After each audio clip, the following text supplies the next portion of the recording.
நடுவர்களின் சர்ச்சை முடிவு மீண்டும் நடத்தப்படுகிறதா? 4வது டெஸ்ட். இன்றைய நாள் ஆட்டத்தில் பற்றி எறிந்த உச்சக்கட்ட சர்ச்சைகள். ஐசிசி எடுத்த பயங்கர முடிவு. அதாவது இந்தியா மற்றும் ஆஸ்திரேலியா அணிகளுக்கு இடையே தற்போது நடைபெற்று வரும் 4வது டெஸ்ட் போட்டியின் 5வது மற்றும் கடைசி நாள் ஆட்டமான இன்றைய ஆட்டத்தில் பல சர்ச்சைகள் வெடித்துள்ளது.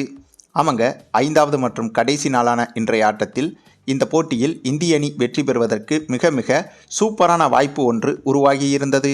அதுவும் இந்த போட்டியின் வெற்றிதான் இந்திய அணிக்கு மிக மிக முக்கியம். சுருக்கமாக சொல்லப்போனால் இந்த போட்டியில் மட்டும் இந்திய அணி வெற்றி பெற்றிருந்தால் கிட்டத்தட்ட 10 டெஸ்ட் போட்டிகளின் வெற்றிக்கு சமமாகும். ஏனென்றால் இந்த போட்டியில் இந்திய அணி வெற்றி பெற்றால்தான் டெஸ்ட் உலகக்கோப்பை ஃபைனலுக்குள் இந்திய அணியால் நுழைந்திருக்க முடியும். ஆக அப்படிப்பட்ட மிக மிக முக்கியமான மேட்சில் இன்றைய தினம் நம்ம யாஸ்வி ஜெய்ஸ்வாலின் விக்கெட் என்பது முழுக்க முழுக்க அதிசயமாக இருந்தது.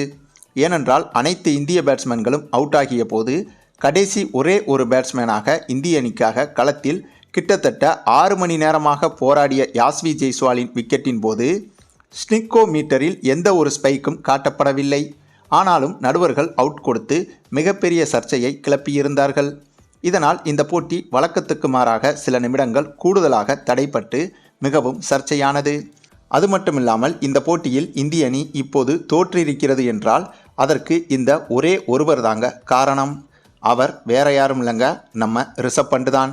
ஏன்னா இன்றைய ஆட்டத்தில் இந்திய அணி சிறப்பாக வெற்றியை நோக்கி விளையாடி கொண்டிருந்த போது அவசரப்பட்டு தேவையே இல்லாமல் சிக்ஸ் அடிக்க முயற்சி செய்து கேட்ச் கொடுத்து அவுட் ஆகியிருந்தார் ரிஷப் பண்ட். அதே சமயம் ரிஷப் பண்ட் அவுட் ஆன போது வர்ணனையாளராக இருந்த நம்ம சுனில் கவாஸ்கர் ஸ்டுப்பிட் என்று 3 முறை மிக கோபமாக கத்தியது மிக பெரும் அதிர்வலையை ஏற்படுத்தியது. ஒரு வர்ணனையாளராக இருந்து கொண்டு இவர் இப்படி கத்தியது தவறா, அல்லது இந்த இடத்தில் ரிஷப் பண்ட் அவுட் ஆனதை சுட்டி காட்டும் விதமாக சுனில் கவாஸ்கர் செய்தது சரிதானா என்ற சர்ச்சைகளும் எழுந்துள்ளது.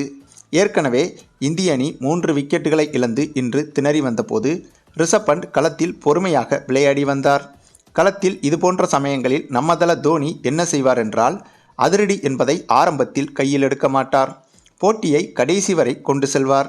ஒருவேளை இந்த போட்டியிலும் நம்ம ரிஷப் பண்ட் தோனி போல யோசித்து போட்டியை கடைசி 75 ஓவர்கள் வரை நிதானமாக கொண்டு சென்று கடைசி 15 ஓவர்களில் அதிரடியை தொடங்கியிருந்தால் அப்போது ரிஷப் பண்ட் எதிர்பாராத விதமாக அவுட் ஆகி இருந்தாலும் கூட அதற்கு பிறகு வரும் பேட்ஸ்மேன்கள் அடுத்த 10-15 ஓவர்களில் எளிதாக இந்த போட்டியை ட்ரா செய்திருக்க முடியும். ஆனால் இப்போது ரிஷப் பண்ட் போட்டியின் ஆரம்பத்திலேயே அவுட் ஆகிவிட்டதால் அடுத்தடுத்து வந்த பேட்ஸ்மேன்கள் இன்றைய நாள் முழுக்க தாக்கு பிடிப்பது என்பது சாத்தியமே கிடையாதுங்க. மேலும் இந்த இன்னிங்ஸ் மட்டுமல்லாமல் இந்த போட்டியின் முதல் இன்னிங்ஸிலும் இதே போலத்தான் தேவையில்லாமல் விளையாடி ரிஷப் பண்ட் அவரது விக்கெட்டை பறிகொடுத்திருந்தார். மேலும் இன்றைய நாளில் ரிஷப் பண்டின் இந்த விக்கெட்டுக்கு பிறகுதான் இந்திய அணியின் ஒட்டுமொத்த பாசிட்டிவ் இன்டென்ட்டும் உடைந்து அடுத்தடுத்து விக்கெட்டுகள் விழுவதற்கு காரணமாக அமைந்தது. அதே சமயம் இந்த போட்டியில் ஆஸ்திரேலியா வீரர் டிராவிஸ் ஹெட் செய்த மிக மிக கேவலமான ஒரு செய்கை என்பது ஒட்டுமொத்த உலக கிரிக்கெட் ரசிகர்களையும் முகம் சுளிக்க வைத்தது. இதனால் கண்டிப்பாக இவருக்கு ஐசிசி கடுமையான தண்டனைகளை வழங்கலாம் என்ற தகவலும் வெளியாகி இருக்கிறது.